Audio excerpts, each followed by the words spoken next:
Hello friends, welcome to my channel. హాస్పిటల్లో CC footage ద్వారా courier cover దొంగతనం చేసింది పల్లవి అని తెలుసుకొని పల్లవికి దిమ్మ తిరిగే షాక్ ఇచ్చిన అక్షయ్ అవని. అసలు ఏం జరగబోతుంది తెలుసుకోవాలి అంటే ఈ వీడియోని చివరి వరకు చూడండి. ఇక వీడియోలోకి వెళ్ళినట్లయితే అవని తనకి డాక్యుమెంట్ విషయంలో వార్నింగ్ ఇవ్వడంతో పల్లవి అయితే చాలా టెన్షన్ పడుతూ ఉంటుంది. ఈ అవనికి నా మీద డౌట్ వచ్చింది. నేనే ఫేక్ డాక్యుమెంట్స్ క్రియేట్ చేశానని, మావయ్య గారి సంతకం నేనే ఫోర్జరీ చేశానని తెలిస్తే ఇంట్లో నన్ను ఎవ్వరూ బ్రతకనివ్వరు. నేనే మావయ్యని చంపానని కూడా తెలిసిపోతుంది. నో, అలా జరగడానికి వీల్లేదు. ఎలాగైనా నేను ఇందులో నుండి బయటపడాలి. ఏం చేయాలి అని ఆలోచిస్తూ ఉంటే అప్పుడే రాజేంద్ర కనిపిస్తాడు. ముందు ఎంత తొందరగా వీలైతే అంత తొందరగా ఈ ముసలోన్ని వేసేయాలి. అంతేకాదు, వీన్ని చంపేసి అవనే మామయ్యని చంపిందని ఇంట్లో వాళ్ళందరినీ నమ్మిస్తే ఒకే దెబ్బకి నాకు ఈ అవని పీడ, ఆ మావయ్య కూడా విరగడైపోతుంది. ఇంట్లో వాళ్ళంతా అవనిని అసహించుకుంటాడు. మావయ్య ఎలాగో పైకి పోతాడు కాబట్టి నేను దొరికే ఛాన్సే లేదు. నేను డాడ్ ఇక రిలాక్స్గా ఉండొచ్చు అని పల్లవి అయితే అనుకుంటూ ఉంటుంది. కానీ ఎలా మావయ్యని చంపేసి అవనిని ఇరికించాలి అని ఇక పల్లవి ఆలోచిస్తూ ఉంటే అప్పుడే పల్లవికి ఒక ఐడియా వస్తుంది. ఎస్, నేను అనుకున్నది జరగాలి అంటే ఇలాగే చేయాలి. అప్పుడే అవని మామయ్య ఇద్దరు అడ్డు తొలగిపోతుంది అని పల్లవి అనుకొని బయటికి వెళ్తుంది. ఇక ఇంటికి రాగానే పల్లవి తన ప్లాన్ని అమలు చేస్తూ ఉంటుంది. తనతో పాటు కొన్ని ట్యాబ్లెట్స్ తీసుకొస్తుంది. ఈ ట్యాబ్లెట్స్ మామయ్య కానీ అవని చేత ఇప్పించాను అంటే మామయ్య అరగంటలో చనిపోతారు. అవనియే మామయ్యకి మెడిసిన్ ఇస్తుంది కాబట్టి ఈ నేరం అవని మీదికి వెళ్ళిపోతుంది. ఇంట్లో వాళ్ళంతా అవనిని అసహించుకుంటారు. ఎస్, అలాగే కావాలి. ఇప్పుడు ఈ ట్యాబ్లెట్స్ని మామయ్య ట్యాబ్లెట్స్ బాక్స్లో పెట్టేసేయాలి అని ఇక పల్లవి ఎవ్వరూ చూడకుండా రాజేంద్ర మెడిసిన్ బాక్స్లో తనతో తెచ్చిన ట్యాబ్లెట్స్ని అందులో కలిపేస్తుంది. ఇక ఏమీ తెలియనట్టు అక్క నుండి వెళ్ళిపోతుంది. అప్పుడే ఇక ఉదయం అవుతుంది. ఉదయం కాగానే రాజేంద్రని చాలా జాగ్రత్తగా అవని అయితే కంటికి రెప్పలా చూసుకుంటూ ఉంటుంది. ఇక పల్లవి అయితే అవనిని గమనిస్తూ ఉంటుంది. మామయ్యకి ఇంకాసేపట్లో ట్యాబ్లెట్స్ వేసే టైం అవుతుంది. అవని తనకు తెలియకుండానే తను ప్రాణం అనుకుంటున్న తండ్రి లాంటి మామయ్యని చంపేసుకోబోతుంది అని ఇక పల్లవి అయితే చాలా సంతోషపడుతూ ఉంటుంది. అప్పుడే అక్కడికి రాజేంద్ర ఫ్రెండ్ అయిన ఒక డాక్టర్ అక్కడికి వస్తాడు. అతను అక్కడికి రాగానే కమల్ అంకుల్, మీరు అమెరికా నుండి ఎప్పుడొచ్చారు అని అంటూ ఉంటే, నిన్నే వచ్చాను కమల్. రాగానే నా ఫ్రెండ్కి ఇలా అయిందని తెలిసింది, అందుకే ఒకసారి చూడాలని వచ్చాను అని అంటూ ఉంటే ఇక అందరూ కూడా ఆ డాక్టర్ వైపు ఆశ్చర్యంగా చూస్తూ ఉంటారు. ఇక కమల్, అమ్మ ఏంటి అలా చూస్తున్నారు? ఈయన ఎవరనుకుంటున్నారు? పెద్ద డాక్టర్, నాన్నగారికి క్లోజ్ ఫ్రెండ్. నాన్న చాలాసార్లు ఈ డాక్టర్ గురించి చెప్పేవారు అని అంటూ ఉంటే అందరూ కూడా అలాగా అని అనుకుంటూ ఉంటారు. ఇక ఆ వచ్చిన ఆ డాక్టర్ అయితే రాజేంద్ర గురించి చాలా గొప్పగా చెప్తూ ఉంటాడు. రాజేంద్రని ఈ పరిస్థితుల్లో చూస్తానని ఎప్పుడూ అనుకోలేదు. వాడెప్పుడు నా గురించి ఎంతగానో ఆలోచించేవారు. ఒక విధంగా చెప్పాలి అంటే ఈరోజు నేను ఈ గొప్ప డాక్టర్ స్థాయిలో ఉన్నానంటే దానికి కారణం వీడే. ఎన్నోసార్లు నాకు డబ్బు సహాయం చేశాడు. వెనకబడిపోతానని నేను నిరుత్సాహపడ్డప్పుడల్లా వీడు నాకు ఎంతో ఉత్సాహం రెప్పించే మాటలు మాట్లాడేవాడు. వీడి వల్లే నేను జీవితంలో ఇంత ఎత్తుకెదిగాను. అలాంటి నా స్నేహితుడు ఇప్పుడు మౌనంగా ఉండడాన్ని చూసి తట్టుకోలేకపోతున్నాను అని ఆ డాక్టర్ చాలా బాధపడుతూ ఉంటే ఇక కమల్, ఏంటంకుల్, నాన్న ముందు అలా బాధపడకూడదు. నాన్న ముందు అందరం సంతోషంగా ఉండాలి. అప్పుడే నాన్న తొందరగా కోలుకుంటాడని మీ డాక్టర్ గారే చెప్పారు అని అనగానే ఇక డాక్టర్, అది నిజమే కమల్, ఇప్పుడు రాజేంద్ర ఉన్న పరిస్థితికి తన చుట్టూ సంతోషకరమైన వాతావరణమే ఉండాలి, అప్పుడే రాజేంద్ర తొందరగా కోలుకుంటాడు అని ఆ డాక్టర్ చెప్తూ ఉంటాడు. అప్పుడే ఇక పార్వతి, అవని మీ మామయ్య గారికి ట్యాబ్లెట్స్ ఇచ్చే టైం అయింది అని అనగానే, అవునత్తయ్య గారు, నేను వెళ్ళి మంచినీళ్ళు తీసుకొస్తాను అని అవని ట్యాబ్లెట్స్ అక్కడే టేబుల్ పైన పెట్టి మంచినీళ్ళు తీసుకురావడానికి కిచెన్లోకి వెళ్తుంది. ఇదంతా చూసి పల్లవి అయితే చాలా సంతోషపడుతూ ఉంటుంది. వెళ్ళు అవని, నీ చేత్తోనే మామయ్య గారు చచ్చిపోబోతున్నారు అని ఇక పల్లవి అనుకుంటూ ఉంటుంది. అవని కిచెన్లో వాటర్ తేవడానికి వెళ్తూ ఉంటే ఇక అప్పుడే అక్కడికి వచ్చిన డాక్టర్ టేబుల్ పైన ఉన్న ట్యాబ్లెట్స్ని చూస్తారు. ఇక ఆ ట్యాబ్లెట్స్ని చూసి డాక్టర్ ఒక్కసారిగా షాక్ అయిపోతాడు. అక్కడ ఉన్న ఆ ట్యాబ్లెట్స్ని తీసుకొని వాటి మీద డీటెయిల్స్ అన్నీ చదువుతూ ఉంటాడు. అవి చదివి ఆ డాక్టర్ అయితే ఒక్కసారిగా షాక్ అయిపోతాడు. డాక్టర్ ఆ మెడిసిన్ చూస్తూ ఉంటే పల్లవి షాక్ అయిపోతుంది. ఇదేంటి, వీడిప్పుడు అవి పాయిజన్ ట్యాబ్లెట్స్ అని కనిపెడతాడా ఏంటి అని ఇక పల్లవి టెన్షన్ పడుతూ ఉంటుంది. అప్పుడే అవని అక్కడికి రాగానే ఆ డాక్టర్, ఏంటమ్మా రాజేంద్రకి ఈ ట్యాబ్లెట్స్ ఇస్తున్నారా అని అంటాడు. అది విని అందరూ ఒక్కసారిగా షాక్ అయిపోతారు. ఈ అవని కూడా ఏమైందండి అని అంటూ ఉంటే, ఇవి చాలా పాయిజన్ ట్యాబ్లెట్స్, ఇవి వేసుకుంటే మనిషి అరగంటలో చనిపోతారు. ఈ ట్యాబ్లెట్స్ మీరు రాజేంద్రకి ఇవ్వడం ఏంటి అని అనగానే అవని ఇంట్లో వాళ్ళంతా ఒక్కసారిగా షాక్ అయిపోతారు. అప్పుడే పార్వతి, ఏంటండి మీరు అనేది, ఆ ట్యాబ్లెట్స్ డాక్టర్ రాసిన మెడిసిన్లోవే కదా అని అంటూ ఉంటే, లేదండి నేను ఒక డాక్టర్ని, ఈ ట్యాబ్లెట్స్ చాలా ప్రమాదకరం, ఇవి కానీ మనిషి వేసుకుంటే కాసేపట్లో ఊపి వదిలేస్తారు, ఇంత డేంజరస్ ట్యాబ్లెట్స్ ఇక్కడ ఉండడం ఏంటి అని ఆ డాక్టర్ అంటూ ఉంటే అందరూ షాక్ అయిపోతారు. అప్పుడే పల్లవి అక్కడికి వచ్చి మామయ్య గారికి సంబంధించిన అన్ని విషయాలు అవనే దగ్గర నుండి చూసుకుంటుంది.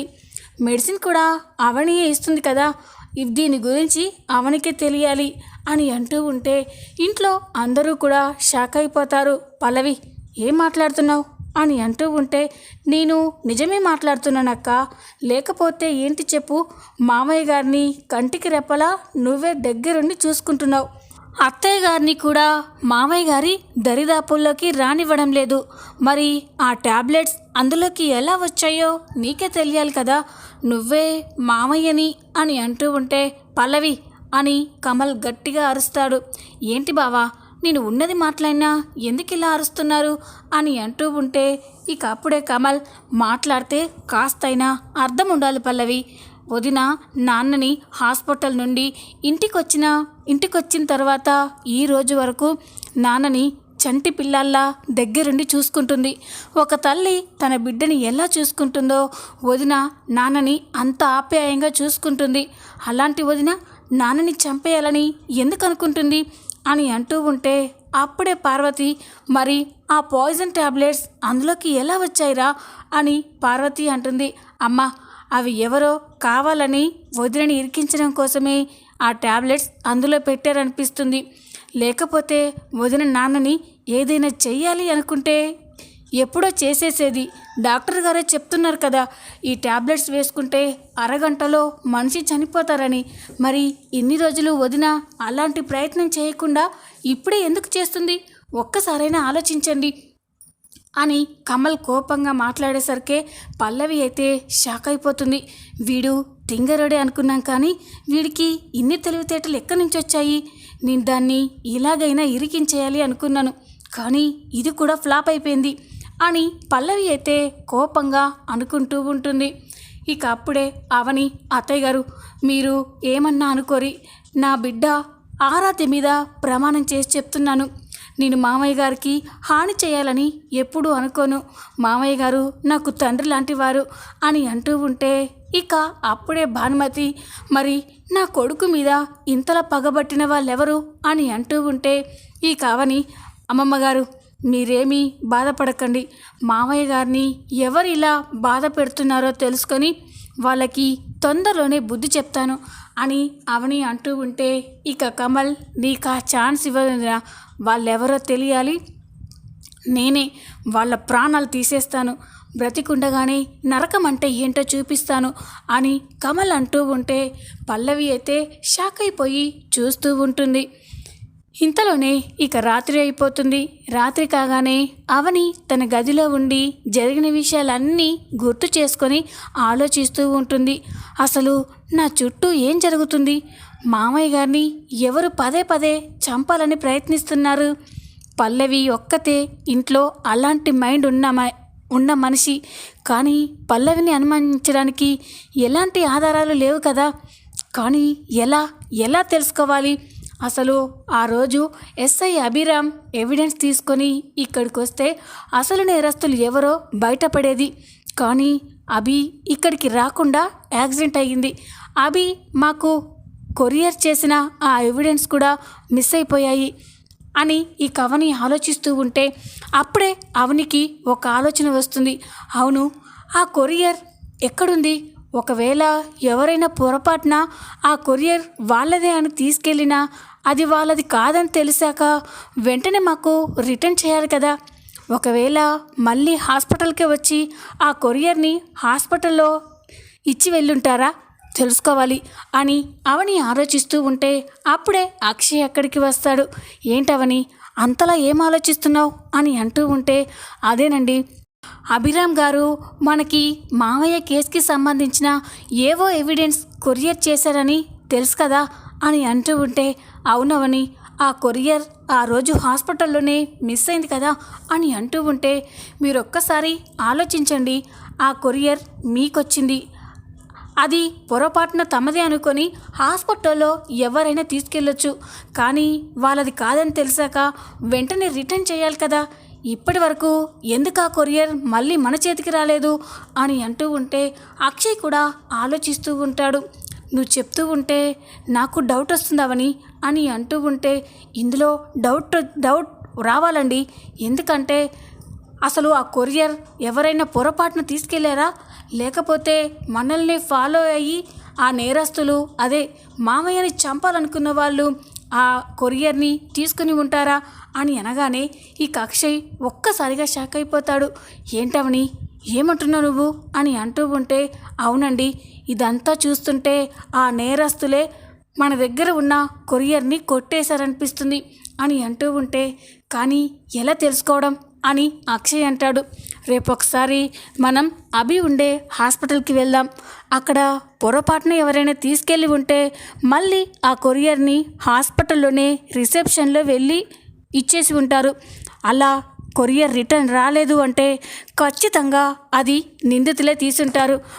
రేపు ఉదయమే మనం హాస్పిటల్కి వెళ్ళి అసలు విషయాలేంటో తెలుసుకోవాలండి అని అనగానే అలాగే అవని అని ఇక అక్షయ్ అంటాడు. ఇంకొక విషయం అండి అని అనగానే ఏంటవని అని అంటాడు. ఆ నిందితులు మన చుట్టే ఉన్నారనిపిస్తుందండి. అందుకే మనం రేపు హాస్పిటల్కి వెళ్ళి అసలు విషయం ఏంటో తెలుసుకునేంత వరకు ఇంట్లో వాళ్ళతో కూడా మీరు ఈ విషయాలేవి చెప్పకండి అని అనగానే అలాగే అవని అని అక్షయ్ అంటారు. ఇంతలోనే ఉదయం అవుతుంది. ఉదయం కాగానే అక్షయ్ అవని అనుకున్నట్టుగానే హాస్పిటల్కి బయలుదేరుతూ ఉంటారు. అప్పుడే పార్వతి ఎక్కడికి వెళ్తున్నారా అని అనగానే అదే అమ్మా, అభి హాస్పిటల్లో ఉన్నారు కదా, ఒకసారి చూసేద్దామని వెళ్తున్నాం అని అనగానే ఇక పార్వతి ఏం జరుగుతుందో ఏంటో ఏమీ అర్థం కావట్లేదురా. మీ నాన్నని ఎవరో చంపాలనుకోవడం ఏంటి, ఆ కేసు ఇన్వెస్టిగేషన్ చేసి ఆధారాలు సంపాదించిన అభికి యాక్సిడెంట్ అవ్వడం ఏంటి, ఏమీ అర్థం కావట్లేదు అని పార్వతి అంటూ ఉంటే మీరు బాధపడకండి అత్తయ్య, అన్ని సమస్యలకి తొందరలోనే పరిష్కారం దొరుకుతుంది, మీరు ధైర్యంగా ఉండండి అని అవని పార్వతికి ధైర్యం చెప్పి హాస్పిటల్కి బయలుదేరుతారు. ఇక అవని అక్షయ్ హాస్పిటల్కి బయలుదేరి అక్కడే ఉన్న రిసెప్షన్లో అడుగుతూ ఉంటారు. ఎక్స్క్యూజ్ మీ అని అనగానే చెప్పండి మేడం అని అంటారు. మొన్న మా కొరియర్ హాస్పిటల్లో మిస్ అయిందండి, అది ఎవరైనా పొరపాటున తీసుకెళ్లారేమో అనుకుంటున్నాం. మళ్ళీ ఎవరైనా ఆ కొరియర్ ఇక్కడ ఇచ్చి వెళ్ళారా అని అనగానే ఇక అతను అన్నీ చూసి లేదు మేడం, ఎలాంటి కొరియర్ తీసుకురాలేరు అని అనగానే ఈ అవని అక్షయ్ షాక్ అయిపోయి ఒకరి మొహాలు ఒకరు చూసుకుంటూ ఉంటారు. కాస్త జాగ్రత్తగా చూడండి అని అనగానే లేదు మేడం, అసలు మా హాస్పిటల్కి ఎలాంటి కొరియర్ రాలేదు అని అంటూ ఉంటే ఇక అవని అక్షయ్లైతే షాక్ అయిపోయి చూస్తూ ఉంటారు. చూసారా అండి, ఆ కొరియర్ రిటర్న్ రాలేదు అంటే ఖచ్చితంగా మామయ్యని చంపాలనుకున్న వాళ్ళే ఆ కొరియర్ని మన దగ్గర నుండి కొట్టేశారు అని అంటూ ఉంటే ఇప్పుడు అది ఎవరు తీశారో ఎలా తెలుసుకోవాలవని అని అంటూ ఉంటే ఈ కవని చుట్టూ చూస్తూ ఉంటుంది. అలా చూస్తూ ఉంటే అక్కడే ఒక సీసీ కెమెరా కనిపిస్తుంది. అది చూసి అవని ఏమండి అదిగో అక్కడ సీసీ కెమెరా ఉంది కదా, మొన్న ఆ కొరియర్ ఎవరు తీసుకెళ్లారో అందులో రికార్డ్ అయి ఉంటుంది కదా అని వినగానే అక్షయ్ అవునవని కరెక్ట్ ఐడియా, పద అని అక్కడే ఉన్న ఒక అతనితో సార్ మేము ఒక్కసారి ఆ సీసీటీవీ ఫుటేజ్ చూడాలనుకుంటున్నాం సార్, కాస్త చూపించగలరా అని అనగానే అలాగే సార్ అని ఇక ఆ సీసీటీవీ ఫుటేజ్ని ప్లే చేస్తూ ఉంటారు. ఇక అప్పుడే అక్షయ్ అవని ఇద్దరు అక్కడ ఐసీయూ బయట మాట్లాడుకోవడం అంతా రికార్డ్ అయి ఉంటుంది. సిస్టర్ వచ్చి మిమ్మల్ని డాక్టర్ పిలుస్తున్నాడు అని చెప్పగానే అక్షయ్ అక్కడే కొరియర్ పేపర్ పెట్టి లోపలికి వెళ్తాడు. అక్షయ్ అవని లోపలికి వెళ్ళగానే అప్పుడే పరిగెత్తుకుంటూ పల్లవి ఆ కొరియర్ దగ్గరికి వచ్చి ఆ కొరియర్ని దొంగతనంగా తీసుకోవడం, ముసుగు వేసుకొని అక్కడికి రావడం చూసి అక్షయ్ అవని ఒక్కసారిగా షాక్ అయిపోతారు. ఏంటవని తను పల్లవి కదా అని అనగానే అవునండి పల్లవి కొరియర్ని దొంగతనం చేయడం ఏంటి అని అనగానే ఈ కావని ఆ కొరియర్ పల్లవే తీసిందని బాగా తెలిసిపోయిందండి. ఇప్పుడు వెళ్ళి ఆ విషయం పల్లవిని అడగాలి, పదండి పల్లవిని తేల్చుకుందాం అని అవని అక్షయ్ ఇద్దరూ కూడా కోపంగా ఇంటికి వస్తారు. ఇక ఇంటికి వచ్చి అవని పల్లవి పల్లవి బయటికి రావే అని కోపంగా అరుస్తూ ఉంటుంది. ఇక అవని అంత కోపంగా పిలవడం చూసి అందరూ కూడా ఒక్కసారిగా షాక్ అయిపోతారు. ఇక పల్లవి ఇదేంటి అవని నాపై ఇంత కోపంగా ఉంది అని ఇంట్లో హాల్లోకి వస్తూ ఉంటుంది. పార్వతి, భానుమతి, పల్లవి, శ్రీకర్, శ్రేయ అందరూ కూడా వస్తూ ఉంటారు. ఇక అవని అక్షయ్ కోపంతో రగిలిపోతూ చూస్తూ ఉంటారు. అప్పుడే పార్వతి రే అక్షయ్ ఏమైందిరా, ఎందుకు అంత కోపంగా ఉన్నారు, పల్లవి ఏం చేసింది అని అనగానే అప్పుడే కమల్ అన్నయ్య వదిన ఇంత కోపంగా ఉన్నారంటే ఖచ్చితంగా పల్లవి ఏదో క్షమించడానికి తప్పే చేసుంటుందమ్మా, చెప్పన్నయ్య పల్లవి ఏం చేసింది చెప్పొదినా అని కమల్ అంటూ ఉంటారు. ఇక అక్షయ్ అవని అయితే కోపంగా చూస్తూ ఉంటారు. అప్పుడే పల్లవి అక్కడికి వస్తుంది. ఇక భానుమతి కూడా ఏంట్రా ఎవరు ఏం మాట్లాడరేంటి, పల్లవి ఏం తప్పు చేసింది, దానిపైన అంత కోపంగా ఉన్నారు అని భానుమతి అంటుంది. ఇక అప్పుడే అక్షయ్ ఏం చేసిందా, ఈ పల్లవి అన్నీ క్షమించడానికి తప్పులే చేస్తుంది, తెలిసి చేస్తుందో తెలియక చేస్తుందో అస్సలు అర్థం కావట్లేదు అని అంటూ ఉంటే పల్లవి అయితే షాక్ అయిపోతుంది. ఇదేంటి వీళ్ళు నా గురించి ఏం మాట్లాడుతున్నారు అని అంటూ ఉంటే అప్పుడే పల్లవి ఏంటి బావగారు నేనేం తప్పు చేశాను, ఎందుకు నా పైన అంత కోపంగా ఉన్నారు అని అంటూ ఉంటే ఈ కవని పల్లవి నువ్వు హాస్పిటల్లో ఎస్ఐ అభి గారు కొరియర్ చేసిన ఆ కవర్ని ఎందుకు దొంగతనం చేశావు అని అడుగుతుంది. అది విని ఇక పల్లవి ఇంట్లో వాళ్ళంతా కూడా ఒక్కసారిగా షాక్ అయిపోతారు.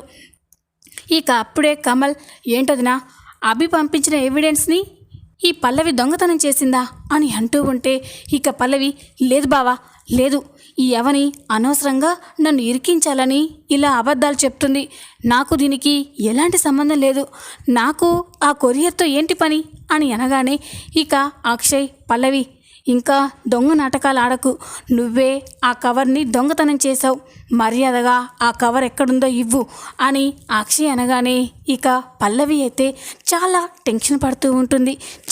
ఈ విషయం వీళ్ళకెలా తెలిసింది అని టెన్షన్ పడుతూ ఉంటే అప్పుడే అవని ఏం మాట్లాడవేంటి, ఆ కొరియర్ కవర్ ఎక్కడుందో మర్యాదగా ఇవ్వు అని అవని అంటుంది. ఏంటి మీ ఇద్దరూ కలిసి నా మీద పగబట్టారా? నా పైన ఇలాంటి నిందలేస్తున్నారు. అయినా నేనెందుకు కొరియర్ కవర్ దొంగతనం చేస్తాను అని అంటూ ఉంటే అప్పుడు అక్షయ్, ఎందుకా? సాక్ష్యం లేకపోతే నువ్వు ఇలాగే అంటావని మాకు తెలుసు. అందుకే పక్కా సాక్ష్యంతో వచ్చాను.